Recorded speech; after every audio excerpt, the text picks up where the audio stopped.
ನೀವು ನೋಡ್ತಾ ಇದ್ದೀರಾ ಸುವರ್ಣ ಸುದ್ದಿವಾಹಿನಿ. ನಾನು ದಿವ್ಯಶ್ರೀ. ಮೊದಲಿಗೆ ಮುಖ್ಯಾಂಶಗಳು. ಬೇಲೆಕೆರೆ ಅದಿರು ನುಂಗಿದವರಿಗೆ ಮತ್ತೊಂದು ಬಿಸಿ. ಸಿಬಿಐ ತನಿಖೆಗೆ ಶಿಫಾರಸು ಮಾಡಿತು ಸಿಇಸಿ.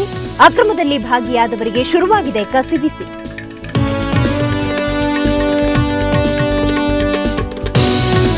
ರಾಜ್ಯ ಪ್ರವಾಸದಲ್ಲಿ ಸೋನಿಯಾಗೆ ಬರದ ದರ್ಶನ.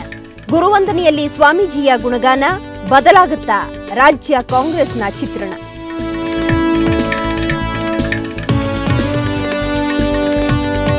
ಸದಾನಂದ ಗೌಡರು ಕುಡಿದ್ರು ಡಿಸ್ಟಿಲ್ ನೀರು. ಬಳಿಕ ಅಧಿಕಾರಿಗಳಿಗೆ ಇಳೀತು ಬೆವರು. ಸಿಎಂಗೆ ಅಪಾಯ ತಪ್ಪಿದ್ರಿಂದ ಬಿಟ್ಟರು ಎಲ್ಲರೂ ನಿಟ್ಟುಸಿರು. ಮತ್ತೆ ಗರಿಗೆದರಿತು ಗೌಡರ ಕುಟುಂಬ ರಾಜಕೀಯ. ಚುನಾವಣಾ ಕಣಕ್ಕಿಳಿಯಲು ಭವಾನಿ ರೇವಣ್ಣ ಆಶಯ. ಸಿಗಬೇಕಂತೆ ದೊಡ್ಡ ಗೌಡರ ಅಭಯ. ಬಂಜಾರ ಸಮ್ಮೇಳನದಲ್ಲಿ ಕನಸಿನ ಕನ್ಯೆ ಡ್ಯಾನ್ಸ್. ಸಾಂಪ್ರದಾಯಿಕ ನೃತ್ಯಕ್ಕೆ ಹಾಕಿದ್ರು ಸಖತ್ ಸ್ಟೆಪ್ಸ್. ಹೇಮಾ ಮಾಲಿನಿ ಕುಣಿತಕ್ಕೆ ಪ್ರೇಕ್ಷಕರು ಫುಲ್ ಖುಷ್. ಕರ್ನಾಟಕದ ಗಣಿಗಳ್ಳರಿಗೆ ಕೇಂದ್ರ ಉನ್ನತಾಧಿಕಾರ ಸಮಿತಿ ಮತ್ತೊಂದು ಶಾಕ್ ನೀಡಿದೆ. ಇತ್ತೀಚೆಗಷ್ಟೇ ಗಣಿ ಹಗರಣದಲ್ಲಿ ಮಾಜಿ ಮುಖ್ಯಮಂತ್ರಿ ಯಡಿಯೂರಪ್ಪನವರ ಪಾತ್ರದ ಬಗ್ಗೆ ಸಿಬಿಐ ತನಿಖೆ ಆಗಬೇಕು ಅಂತ ಸುಪ್ರೀಂ ಕೋರ್ಟ್ಗೆ ಶಿಫಾರಸು ಮಾಡಿದ್ದ ಸಿಇಸಿ ಇವತ್ತು ಬೇಲೆಕೆರೆ ಅದಿರು ನಾಪತ್ತೆ ಹಗರಣದ ಬಗ್ಗೆಯೂ ಸಿಬಿಐ ತನಿಖೆ ಆಗಬೇಕು ಅಂತ ಶಿಫಾರಸು ಮಾಡಿದೆ.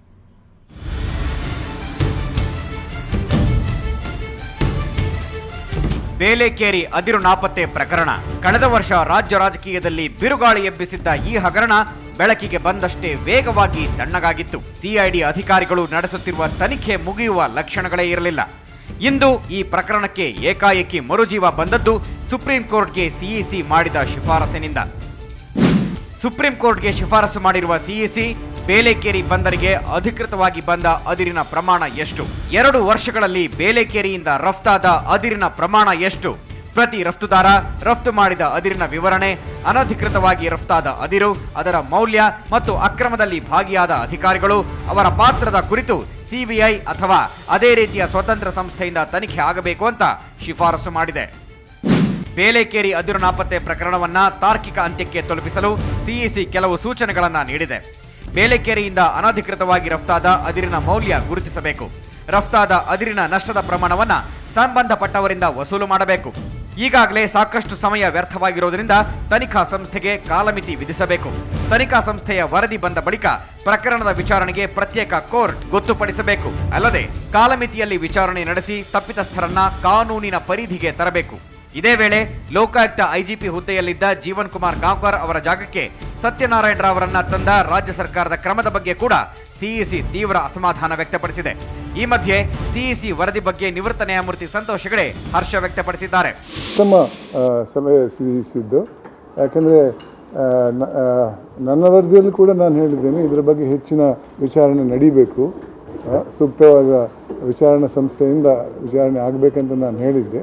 ನನಗೆ ಸಂತೋಷ ತಂದಿದೆ ಈ ವರ್ಗಾವಣೆ ಬಗ್ಗೆ ಮಾಡಿದ್ದು, ಮತ್ತು ಇದರ ಬಗ್ಗೆ ಯಾವುದು ಬೇಲೆಕೆರೆ ಅದ್ರ ವಿಚಾರಣೆ.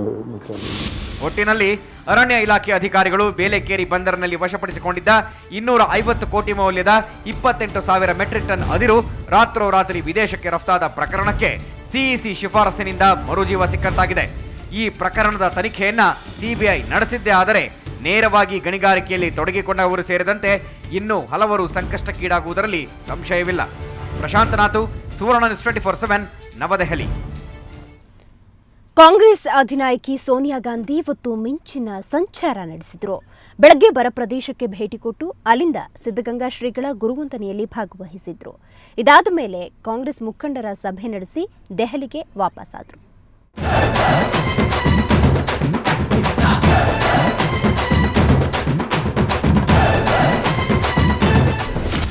ಕಾಂಗ್ರೆಸ್ ಅಧಿನಾಯಕಿ ಸೋನಿಯಾ ಗಾಂಧಿ ಇಂದು ಕರ್ನಾಟಕ ಪ್ರವಾಸ ನಡೆಸಿದರು.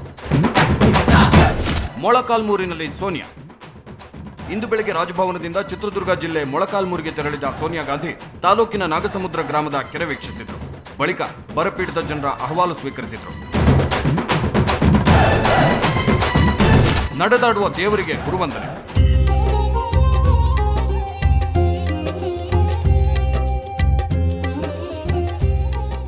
ನಾಗಸಮುದ್ರದಿಂದ ನೇರವಾಗಿ ಸೋನಿಯಾ ಗಾಂಧಿ ತುಮಕೂರಿಗೆ ಆಗಮಿಸಿದರು. ಇಲ್ಲಿನ ಸಿದ್ಧಗಂಗಾ ಮಠದಲ್ಲಿ ಶತಾಯುಷಿ ಶಿವಕುಮಾರ ಶ್ರೀಗಳ 105ನೇ ವರ್ಷದ ಗುರುವಂದನಾ ಸಮಾರಂಭದಲ್ಲಿ ಪಾಲ್ಗೊಂಡಿದ್ದರು. ಮಠದ ಆವರಣದಲ್ಲಿ ನಡೆದ ಅದ್ದೂರಿ ಕಾರ್ಯಕ್ರಮದ ವೇದಿಕೆಯಲ್ಲಿ ಶಿವಕುಮಾರ ಶ್ರೀಗಳು ಸೇರಿದಂತೆ 4 ಮಠಾಧೀಶರು ಹೊರತುಪಡಿಸಿದ್ರೆ ಸೋನಿಯಾ ಗಾಂಧಿ ಮಾತ್ರ ವೇದಿಕೆ ಮೇಲಿದ್ರು. ಸಮಾರಂಭದಲ್ಲಿ ಮಾತನಾಡಿದ ಶಿವಕುಮಾರ ಶ್ರೀಗಳು ಜಗತ್ತಿಗೆ ಭರತ ಖಂಡದ ಕೊಡುಗೆ ಅಪಾರವಾದದ್ದು, ಇದನ್ನ ಅರ್ಥ ಮಾಡಿಕೊಂಡು ಎಲ್ಲರೂ ಒಂದಾಗಿ ಬಾಳಬೇಕು ಅಂತ ಆಶೀರ್ವಚನ ಮಾಡಿದ್ರು. ಜಗತ್ತಿನಲ್ಲಿ ಪ್ರಮುಖ ಸ್ಥಾನಕ್ಕಿಸ್ಕೋತಕ್ಕಂಥ ಒಂದು ರಾಷ್ಟ್ರ ಭಾರತ ಮಾತೆ, ನಮಗೆ ತಾಯಿ.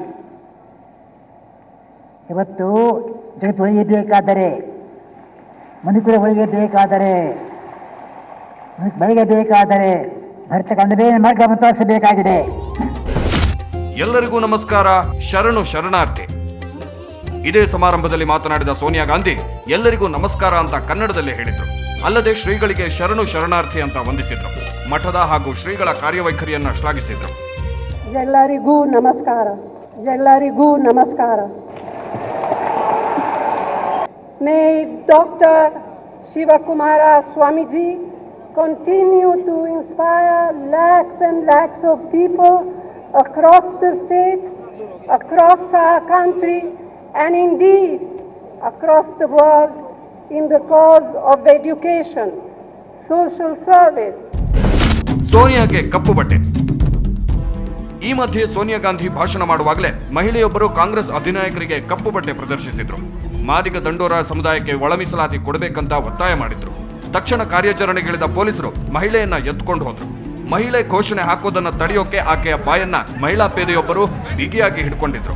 ಅಲ್ಲದೆ ಸಮಾರಂಭದಿಂದ ಹೊರಕ್ಕೆ ಅಕ್ಷರಶಃ ಎತ್ತಾಕಿಕೊಂಡು ಹೋಗಿದ್ದು ಅಮಾನುಷವಾಗಿತ್ತು.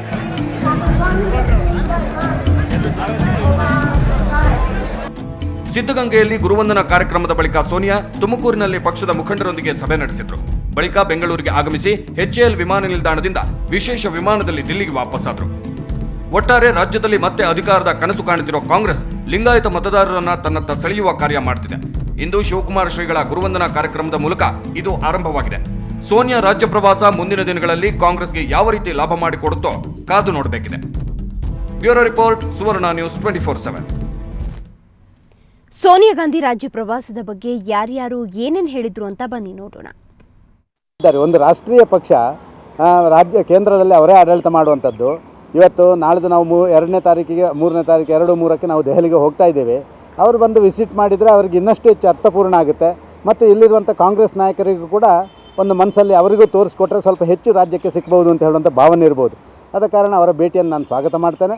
ಮತ್ತು ರಾಜ್ಯಕ್ಕೆ ಇನ್ನಷ್ಟು ಹೆಚ್ಚು ನಮಗೆ ಕೇಂದ್ರದ NCCF ಇಂದ ಕೊಡಿಸುವ ಹಾಗೆ ಪ್ರಧಾನಮಂತ್ರಿಯ ಮೇಲೆ ಸೋನಿಯಾ ಗಾಂಧಿಯವರು ಮತ್ತು ಕಾಂಗ್ರೆಸ್ನವರು ಒತ್ತಡ ಹಾಕಬೇಕು ಅಂತ ಹೇಳುವಂಥ ವಿನಂತಿಯನ್ನು ಕೂಡ ಮಾಡ್ತಾ ಇದ್ದೀನಿ. ಬಹುಶಃ ಸೋನಿಯಾ ಗಾಂಧಿಯವರು ಬರ ವೀಕ್ಷಣೆಯನ್ನೇನು ಮಾಡಿದ್ದಾರೆ ಒಂದು ಮೊಳಕಾಲ್ಮೂರಿನ ಒಂದು ಹಳ್ಳಿಯಲ್ಲಿ, ಮತ್ತು ಕಾಂಗ್ರೆಸ್ನ ನಾಯಕರು ಕೊಡ್ತಕ್ಕಂಥ ಮನವಿಯ ಹಿನ್ನೆಲೆಯಲ್ಲಿ ಎಷ್ಟು ದೊಡ್ಡ ಮಟ್ಟದ ಆರ್ಥಿಕ ನೆರವನ್ನು ಕರ್ನಾಟಕ ರಾಜ್ಯದ ಬರಪೀಡಿತ ಪ್ರದೇಶದ ಜನತೆಯ ಒಂದು ನೋವಿಗೆ ಸ್ಪಂದಿಸ್ತಕ್ಕಂಥದ್ದಕ್ಕೆ ಸಹಕಾರವನ್ನು ಕೊಡ್ತಾರೆ ಅಂತಕ್ಕಂಥ ಒಂದು ನಿರೀಕ್ಷೆಗಳನ್ನು ನಾವೆಲ್ಲರೂ ಏನು ಇಟ್ಕೊಂಡಿದ್ದೇವೆ, ಕಾದು ನೋಡೋಣ.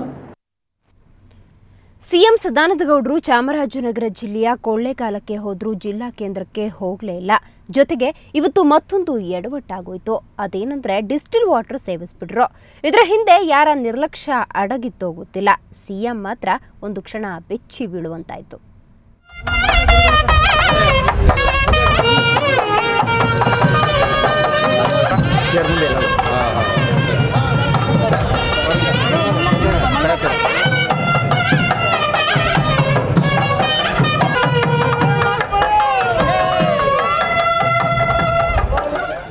ಸಿಎಂ ಸದಾನಂದ ಗೌಡರು ಕಳೆದ ರಾತ್ರಿ ಮಲೆಮಹದೇಶ್ವರ ಬೆಟ್ಟದಲ್ಲಿ ವಾಸ್ತವ್ಯ ಹೂಡಿದ್ರು.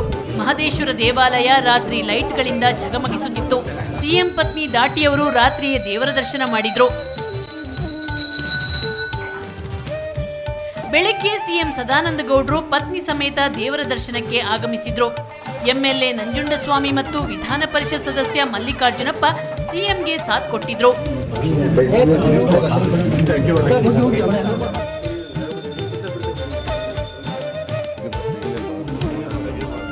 ಚಿನ್ನದ ರಥೋತ್ಸವ ಸೇವೆ ಸಲ್ಲಿಸಿದ ಸಿಎಂ ಡಿವಿಎಸ್ ಮಹದೇಶ್ವರ ಸ್ವಾಮಿಗೆ ವಿಶೇಷ ಪೂಜೆ ಸಲ್ಲಿಸಿದ್ರು.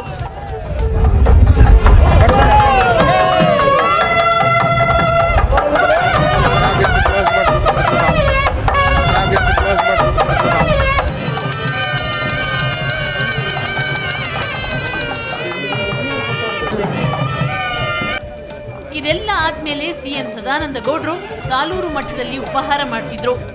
ಈ ವೇಳೆ ಒಂದು ಅವಾಂತರ ನಡೆದು ಹೋಗಿದೆ.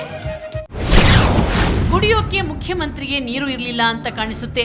ಯಾಕಂದ್ರೆ ಸಿಎಂಗೆ ಮಿನರಲ್ ವಾಟರ್ ಬದಲು ಡಿಸ್ಟಿಲ್ ವಾಟರ್ ಬಾಟ್ಲಿ ಕೊಟ್ಟಿದ್ರಂತೆ.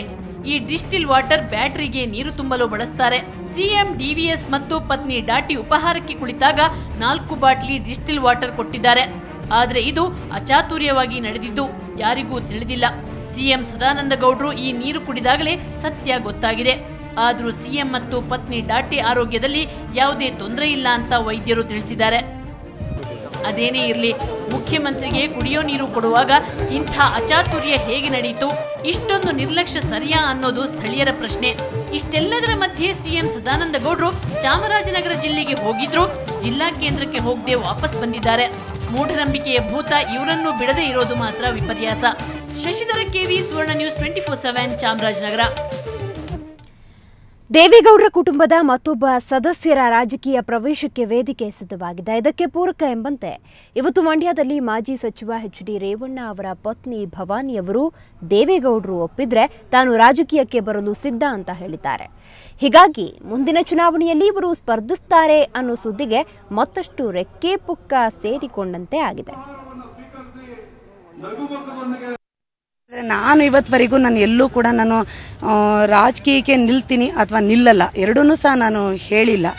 ಯಾಕೆಂದರೆ ನಾನು ಇವತ್ತು ನನ್ನ ಜೀವನದಲ್ಲಿ ನಾನು ತುಂಬ ನಂಬ್ಕೊಂಡಿರೋದು ಅಂದರೆ ಎರಡನ್ನ, ಒಂದು ದೇವ್ರನ್ನ ಮೊದಲನೇದಾಗಿ, ಎರಡನೇದಾಗಿ ದೇವೇಗೌಡರನ್ನ. ಹಾಗಾಗಿ ಅವರ ಏನು ರೀತಿಗಳಲ್ಲಿ ಏನು ಹೇಳಿ ಅವರ ಭವಿಷ್ಯ ರೂಪಿಸ್ಲಿಕ್ಕೆ ಇಷ್ಟಪಡ್ತಾರೆ ಅದರ ರೀತಿ ನಾನು ಹೋಗ್ಲಿಕ್ಕೆ ಇಷ್ಟಪಡ್ತೀನಿ. ಇಲ್ಲ ನಾನು ಆ ಥರ ನಾನು ಇವತ್ತವರೆಗೂ ಎಲ್ಲರೂ ಬಂದು ನಮ್ಮ ಕೇರ್ಪೇಟೆಯವ್ರು ಕೇಳಿದಾಗಲೂ ನಾನು ಹೇಳಿದ್ದೀನಿ, ದೊಡ್ಡವರು ಆಶೀರ್ವಾದ ಮಾಡಿ ಕಳ್ಸೋ ತನಕ ನಾನು ಯಾವುದಕ್ಕೂ ನಾನು ನನ್ನ ಬಾಯಿಂದ ಏನು ಹೇಳೋದಿಲ್ಲ ಅಂತಲೇ ನಾನು ಹೇಳಿ ಕಳಿಸಿದ್ದೀನಿ. ಸೋನಿಯಾ ಗಾಂಧಿ ಅಂದರೆ ಕಾಂಗ್ರೆಸ್ಸಿಗರಿಗೆ ಬರೀ ಗೌರವ ಅಷ್ಟೇ ಅಲ್ಲ, ಭಯವೂ ಜಾಸ್ತಿ ಇದೆ ಅನ್ಸುತ್ತೆ. ಇದಕ್ಕೆ ಇವತ್ತು ತುಮಕೂರಿನಲ್ಲಿ ನಡೆದ ಗುರುವಂದನಾ ಸಮಾರಂಭದಲ್ಲಿ ಕಾಂಗ್ರೆಸ್ ಮುಖಂಡರು ಬೆದರಿ ಬೆಂಡಾಗಿ ಹೋದ್ರು. ಆಗ ಏನಾಯ್ತು ಅಂತ ನೋಡೋಣ ಇವತ್ತಿನ ಎಂಥ ನೋಟದಲ್ಲಿ. ಜೊತೆಗೆ ಒಂದು ಚಿಕ್ಕ ಬ್ರೇಕ್.